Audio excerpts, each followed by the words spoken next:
Welcome to About Sustainability. It's Erin, and I'm enjoying the beautiful fall foliage in Tokyo, Japan. Following our episode on the Convention on Biological Diversity, or CBD, a few months back, my co-host Simon and I caught up with Andre just before his trip to Montreal, Canada, for the second part of the 15th meeting of the Conference of the Parties to the CBD. A mouthful, but that's the UN Biodiversity Conference, or CBD COP15. It's finally happening from the 7th to the 19th of December 2022, though not anymore in Kunming, China. China is, however, still the COP15 presidency. After a 2-year delay, parties will finally come together to negotiate and agree on the text of the Post-2020 Global Biodiversity Framework, or GBF. But there are some significant remaining issues to be ironed out. What might those be? Can you tell us, what's happening with the COP15? I know that the dates and the venue has finally been decided. Yeah, so just as a bit of a recap, it was supposed to, the CBD COPs generally happen about every 2 years. Mm-hmm. And this is the 15th one that we're waiting for now. And that was supposed to, if it had stuck to the usual schedule, it would have happened in October 2020. I think it was October, certainly 2020. But of course, COVID delayed that like it did so many other things. And it kept on delaying it. They kept on pushing the date forward until eventually they decided to hold the meeting in 2 parts, and to have the first part to kind of get some of the procedural things out of the way and to allow more time for the second part. And that first part was a hybrid meeting with, I think, the vast majority of people attending online, like myself. Mm-hmm. And that was in Kunming in China, which is where the whole COP was supposed to be. After that meeting was held, there were, I think, a couple of additional delays. And then eventually it was announced by the CBD Secretariat that they would convene the meeting in Montreal, which is where the CBD Secretariat is located. Mm-hmm. So the second and final part of CBD COP15 will be from the 7th to the 19th of December 2022. And then that'll also be preceded by the 5th of the Working Group 2020 meetings, which are the meetings that basically formulated the Global Biodiversity Framework. And the reason there are so many of those is because they've been trying to get the text to, as close to complete as possible, so that at the COP itself, it won't run over time, basically. Is it China that's chairing it? China has the COP presidency, but physically it's going to be in Montreal. And that venue is literally across the street from the Secretariat. Are there any implications of that, do you think? I'm sure that the hosts wanted to have it in their country. I mean, the whole, a lot is involved in hosting a meeting like this. It's a major headache. And I can say that from being one of, playing a small role in hosting previous ones in the past. So if you're going to take something like that on, there has to be some payoff, because you're not being paid for it, right? In fact, you're paying to do it. This particular COP, because of the Global Biodiversity Framework, this is the venue where the Global Biodiversity Framework is supposed to be adopted. So, it'll be remembered for that. It'll be remembered as the host of the COP that did that, just like Japan is remembered as the COP that hosted the adoption of the Aichi Biodiversity Targets, the strategic plan, which is the precursor to the GBF. And the COPs also provide countries with an opportunity to attach their name to different things, like Japan did with the Aichi targets. For those who don't know, Aichi is the prefecture where Nagoya is, which is where the COP was held in 2010. And there's the Kunming Declaration, which is kind of more of a high level kind of declaration, not part of the negotiations really, but that's something which has been compiled already. And so attach the name of the city to the COP. And there may be other things like that as well. Interesting. Okay. So let's kind of dive in now to the GBF itself. It's the successor to the Aichi Biodiversity Targets and the Strategic Plan, which ended in 2020. Mm-hmm. And I assume that also tackled the CBD's mandate of conservation, sustainable use, and the sharing of the benefits of biodiversity. Mm-hmm. Is the GBF going to do the same, and in what ways?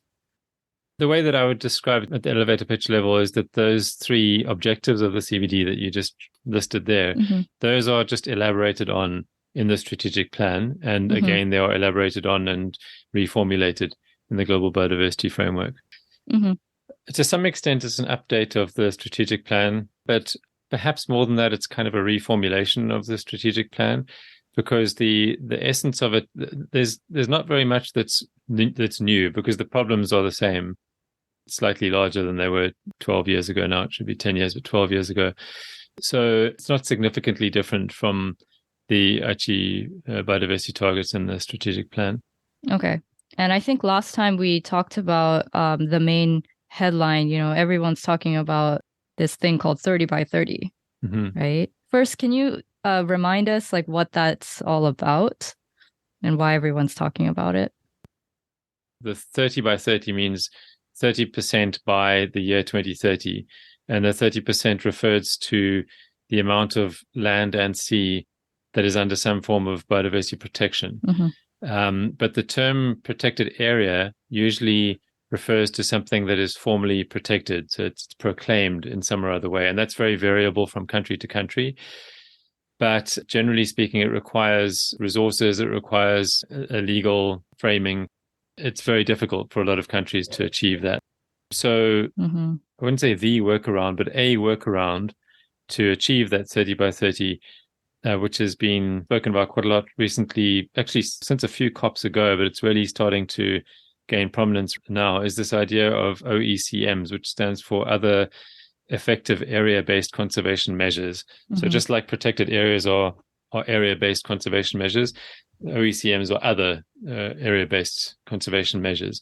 It's kind of a fancy way of saying areas that are contributing to the preservation of biodiversity, but without being formally called protected areas. And there are various reasons for why that might happen. It might be that the people who own or who live in those areas don't want the legal baggage that might come with a protected area. But I mean, a good example is in many cases where indigenous peoples and local communities are managing areas that they may have managed for a very long time, for generations and centuries or longer. And so they're under a sort of fairly stable level of protection without being formally protected. And they don't want to be formally protected, but they're still contributing to conservation. And then another example, which just to do a bit of an IGES plug here, IGES and the United Nations University's Institute for the Advanced Study of Sustainability have been working together for about 10 years on this idea of Satoyama, or Satoyama Initiative is a kind of socio-ecological production landscape and seascape. These are just landscapes that are producing food or timber or something, and at the same time conserving. So it's perhaps especially relevant in a country like Japan, where rural areas are actually emptying out into cities. And these areas which have been farmed, for example, or fished in a particular way for a very long time, they actually have an ecosystem all of their own. And when they're abandoned, the biodiversity levels go down. And so especially in a situation like this, these are areas which, if they're preserved, if they continue to be socio-ecological production landscapes and seascapes, they actually can serve as OECMs as well. So these are just some examples. Do you think this will cover areas that are beyond national jurisdiction? I mean, there's almost some sort of paradox in that maybe some of those areas you could say that they need protection from overfishing. I'm thinking of oceans here. But I guess since they are beyond national jurisdiction, you can't really. How would you designate them as protected when the question would be who would protect them then? How would you protect the open ocean? Yeah. I don't actually know. That's a short answer. But my guess is that would be impossible, because you would have to have agreement from everyone on how to fish the open ocean. And I think that probably is more relevant to other conventions, like the Convention on the Law of the Sea. I would imagine it's more relevant to that than it is to the CBD. But as far as what's left, the EEZ, the economic exclusion zones for countries that do have a coastline, which I think is 200 miles, if I remember correctly. So within that zone, the idea would be for each country kind of has jurisdiction over that. And so within that, they would be expected, or it will be hoped that each of them will try to conserve at least 30% in some way or another. But that leaves the majority of the oceans. Just an ecological point here is that most of the biodiversity and most of the fishing is done within those EEZs. So they are the most important parts of the ocean. They're the areas that are of highest concern and the greatest threat as well. Right. Okay.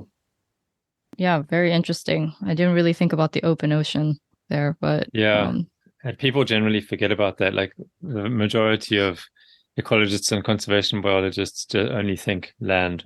Yeah. And myself included. I guess it's really hard. I mean, I guess you said that it's area based, so they would designate like a chunk of EEZ and try to conserve it. I mean, marine protected areas are spatially demarcated. I mean, you can't see them in reality, but on a map they'll be demarcated. Also, just to mention that a protected area doesn't mean that nothing can be extracted from there, right? There are various different kinds, even formal protected areas, whether marine or terrestrial. It doesn't mean that there's no use going on at all. It's just that it's supposed to be sustainable use. So a lot of variability, huge amount of variability there. I mean, now I'm wondering, you said that there are different tiers, I guess, of protection, different categories. Yeah. And there are some countries that are very keen on having 30 by 30 in the targets, and other countries maybe not. So if there are no consequences on countries if they don't meet the targets, so why is it a controversy?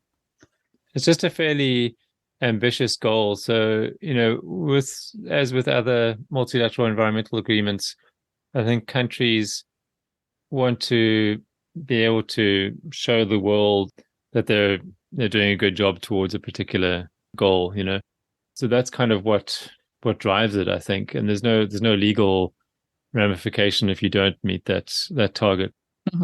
For some countries, it's really not difficult. For some, some countries have already done that, but for others, it's really difficult. And countries are so different. Size is different. Amount of coastline is different. Populations, of course, are different. So the bigger the population, the greater the need for resources.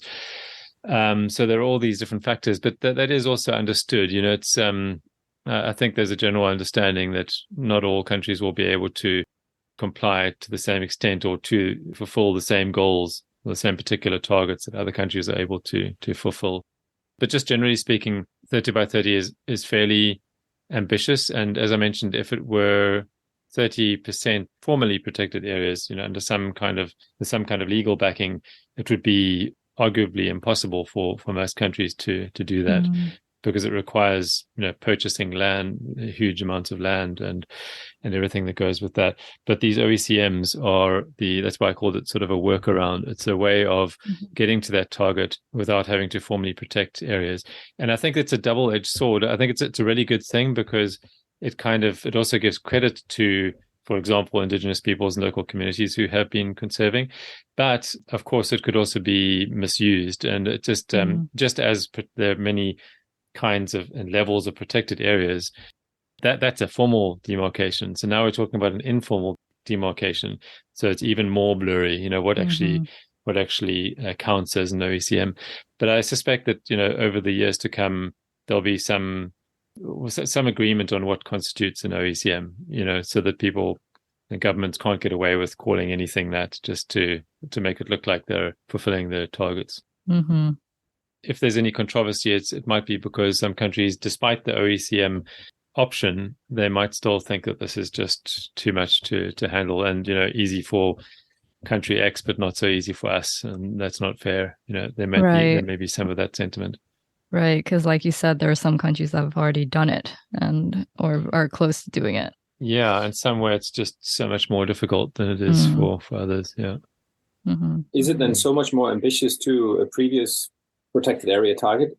Is it like double that or double the current target? Or well, so the previous target did not include OECMs, right? So you can't really compare them. So first of all, the previous target was, I think it was 17% land and 10% sea. I think that was the target from in the IT biodiversity target. So this is quite a big markup on that. But theoretically, the formal protected area proportion could even go down as long as countries are making up the difference with OECMs. Right. You could potentially even decrease formal protected areas, but of course that's not desirable, right? You want it to be as protected as possible. But you're right. Yes, at least 17% of terrestrial and inland water and 10% of coastal and marine areas. Okay, right. So the 17 includes freshwater, right? So even large freshwater bodies are included in that. Yeah, thanks, Simon. So just to clarify, 30% in what's being discussed right now, that's 30% of land and 30% of sea. Is that of each? Okay, of each. That's that's a lot. Okay. Yeah. It's not a combination. Okay. No, it's of each. Yeah. Yeah. If it had been a combination, it would have only been a 3% increase. Right. On the previous ones. That would have been pretty meager. Yeah. Can I just mention something else here? I mean, it's something I haven't really thought about very much yet, but it has been brought up, I think. I think there has been some criticism of the convenience of the 30 by 30 target, right? Like, so it's like when someone presents you a list of rules or a list of a checklist of something, and it happens to be 10 or 20, one of these round numbers, then it kind of makes you wonder, like, was it really 10, or was 10 just the number that they wanted to they wanted to get to that number? So, and the same with 30 by 30, it's 30, the year is 2030, so 27% by 30, 27 by 30 wouldn't sound as good, right? Or 31 by 30 wouldn't sound as good. So there has, I think, been some criticism of this being an arbitrary target. And it's difficult to argue against that. Right. But on the other hand, I think that it's probably about right. And I think that if it's done right, especially if the OECM thing is done right, and if countries really apply themselves to that, I think it could be a success. That makes sense too. I mean, 30 by 30 is definitely more attractive as a headline than 31 by 30 or whatever. Yeah, that makes sense. Apart from 30 by 30, are there other topics that are being hotly debated right now with respect to the GBF? Yeah, so finance is always on the table as a big issue. From whom and how much and when and all the rest of it. So that's kind of an eternal issue, I think. But the one which I think I haven't been following this as closely as a lot of people, so there might be things that I'm missing. But the one that has attracted my attention the most is the issue of digital sequencing information, and so, or DSI for short. So the acronym is all over some of the COP documents. And digital sequencing information is just the information about a genome, DNA information about a particular species. And it's just the information. So the dispute here is, or the contention here is that certain countries are saying, if this information comes from a species from within our borders, then we should be compensated somehow for any profit that's made from using that information. And then other countries are saying, well, this didn't cost you anything. Getting that information from the species didn't cost you anything. They're not removing the species. It's just, one specimen is enough to get that information. And furthermore, the good that can be done with that information could benefit everyone in the long run, even if it is via a pharmaceutical company. So we're talking about, medical and technological, especially medical, I guess, but also other technological innovations that rely on this. And there's an amazingly interesting body of literature that looks at how human beings have used these genomes and the different sort of characteristics of different species and their genes to come up with all sorts of solutions. But especially in the medical realm, there's all sorts of things being discovered all the time from nature and then applied to medicines. And one of these could be the cure for cancer one day. We don't know. Right. So you can understand maybe the debate there. So I guess under that kind of thinking, genetic material or maybe genetic information is kind of proprietary in a way. I mean, to use an analogy, like with GMOs, genetically modified organisms, there are a lot of labs that patent genes, right? So I'm thinking, like, is it going to be similar to that potentially? Or, I mean, it wouldn't be a patent per se, right? Because they don't own the gene. Right. Or but if they do genetic anything material, to change it, then there's the possibility of that. Yeah. I mean, I'm sure that all of this is a big part of the negotiation, but I haven't actually sat in on any of those negotiations. So what I should mention is that one of the things that's being discussed is whether DSI should even be part of the global biodiversity framework. Okay. Well, so some countries want it to be in there, and other countries don't. And I think one of the motivations for not having it in the global biodiversity framework is that if it is in there, it might hold up the process and might prevent the whole global biodiversity framework from being adopted. Right. This is probably a gross oversimplification of things, but I think it gives you an idea of how complicated it must be once you get into the details. I think there is an Aichi target on fair and equitable sharing of the benefits. I don't know what the real wording is, but of sharing the benefits of anything that derives from genetic information. So I suppose it's sort of, maybe the discussion is related to some parties wanting to avoid that falls between the cracks, and that some countries make a lot of money on monopolizing the access to that information. Yeah. But there's an entire protocol of the CBD, the Nagoya Protocol, which also emerged from the Japan COP10 in 2010, which is all about that. And to be honest, I don't even know why this is being discussed outside that protocol. It might be because it was just considered such a big issue, or just too related to other aspects of the convention to be isolated to the protocol, because the protocol has its own set of negotiations and its own decisions, which are usually held at the same time as the CBD COP, and that'll happen this time as well. But this is forming part of the COP negotiations specifically. Say that we are able to have a GBF that is adopted at COP15. I mean, right now, I know that there is a lot of text that is still bracketed, which means not agreed on, right? So hopefully, those will get resolved. What then, after the post-2020 GBF is adopted, will change, right, about the way we do things? How will governments and other stakeholders like businesses or civil society or even individuals, how would this framework change the way that these stakeholders do things? Will it?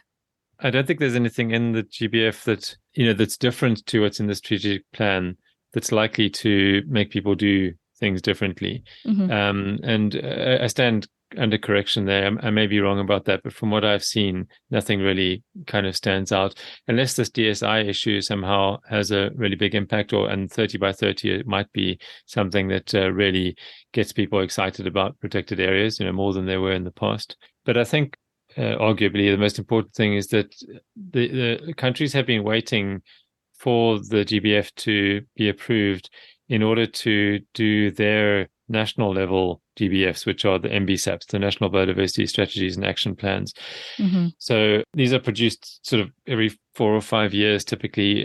Some parties are very good at producing them on a regular basis. A couple haven't ever done any, but most have done sort of a couple at least. So the level of uptake could be better, but it seems to be improving over time. But then that really slowed down because of the delay of the COP and the delay of the GBF.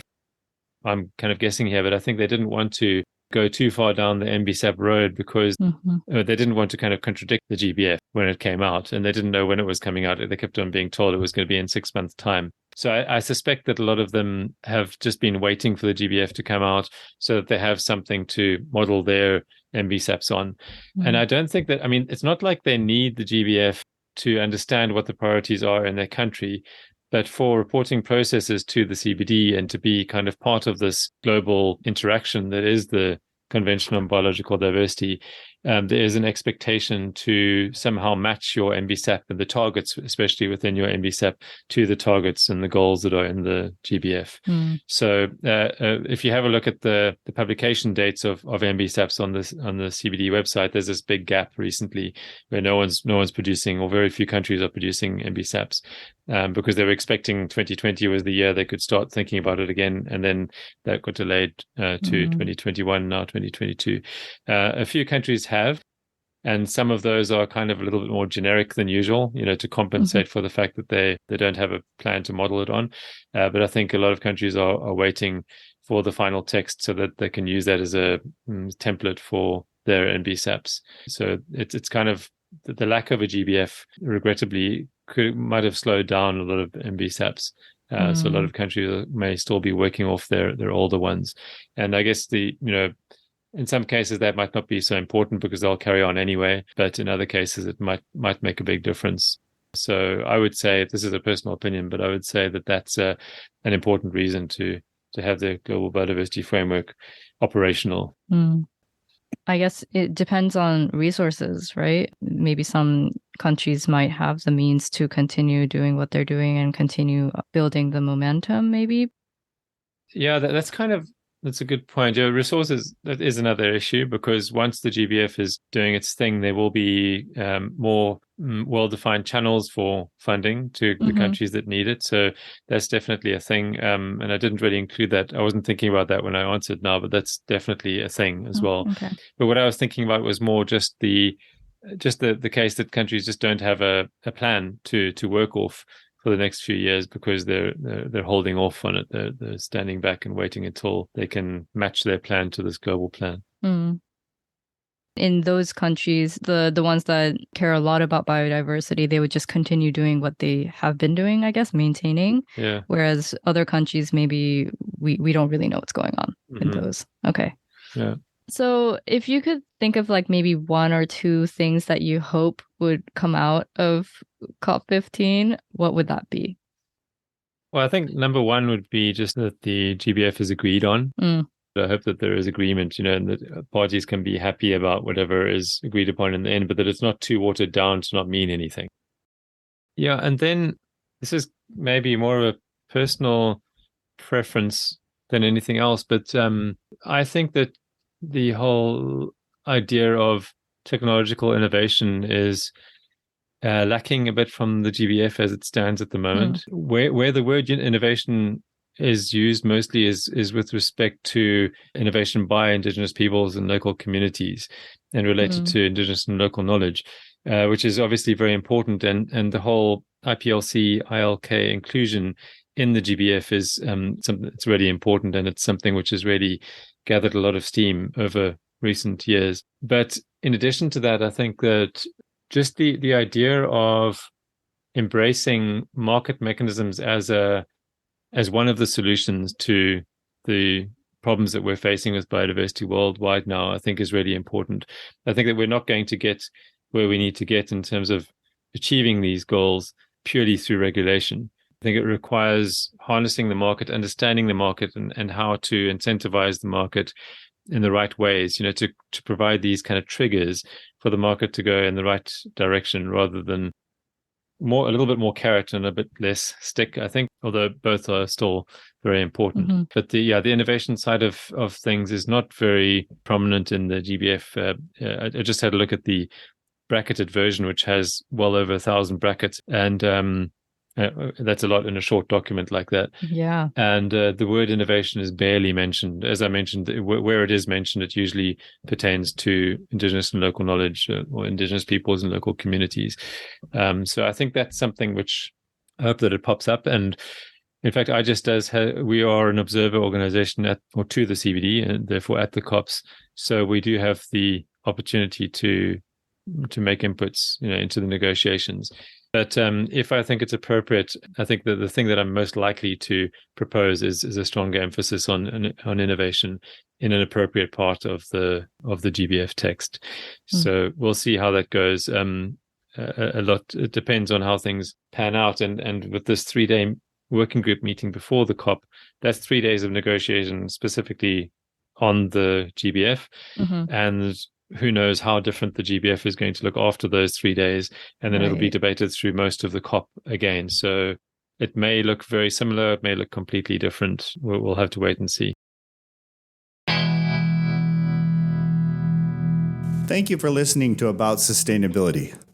Please subscribe at podcast.iges.jp or search for About Sustainability wherever you normally get your podcasts. If you've got feedback, you can review us on your podcast directory of choice or reach out on Twitter at IGES_EN. About Sustainability is produced by the Institute for Global Environmental Strategies. Any views expressed during the podcast are those of the speaker at the time of recording and do not necessarily reflect the views of IGES. Thank you for choosing to spend your time with us. We don't take that lightly, and we hope you'll join us next time.